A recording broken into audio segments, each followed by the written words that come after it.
In the eyes of others, it's just an ordinary tattoo, but in his eyes, it's the blueprint for a prison break. The man's name is Mike. His brother was wrongfully imprisoned, and he was set to face the electric chair soon. Mike, a genius in structural engineering with an IQ off the charts, decided to rescue his brother. First, he spent 60 days tattooing the entire prison's blueprints onto his body, then covered them with other tattoos. Next, he carefully studied the important relationships within the prison, then destroyed all evidence. The next day, he pretended to rob a bank. During the trial, he voluntarily requested to serve his sentence in the same prison as his brother. Mike, sentenced to 5 years, neither appealed nor resisted. His family and friends couldn't understand his actions. The prison cells were tightly connected, not only unbearably hot, but also patrolled by guards on every floor. Here, black and white were at odds, and prisoners were often stabbed to death. This was the most chaotic yet tightly controlled prison in the United States. The next day, his cellmate Nick took him on a tour, introducing the various factions and daily routines. But Mike was observing his surroundings and deliberately stuffed a magazine into the sewer. From Nick's mouth, he learned that his brother Lincoln was being held in solitary confinement with no chance of meeting him. Unless one could join the prison labor crew, where inmates painted walls and made mattresses to earn money, there was no way in. Nick wondered why Mike was so interested in this death row inmate. Mike replied,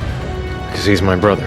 The next day, during activity time, Mike went straight to the prison's leader, John, and said he wanted to join the labor team. John scolded him angrily, but Mike had expected this. He smiled and left a paper crane, telling him to think it over and come back later. It turned out that John had once been a gang leader, but was sentenced to prison after being accused by someone. However, the witness disappeared after he was imprisoned. Until yesterday, a mysterious person sent them a letter containing not only the witness's current photo, but also a paper crane. Upon hearing this news, John was deeply shocked. He sensed that the newcomer Mike was no ordinary person, but he had no idea that Mike was actually a structural engineering genius with an IQ off the charts, so much so that even the warden couldn't believe that a top architecture student from the University of Chicago would make such a rookie mistake leading to his imprisonment.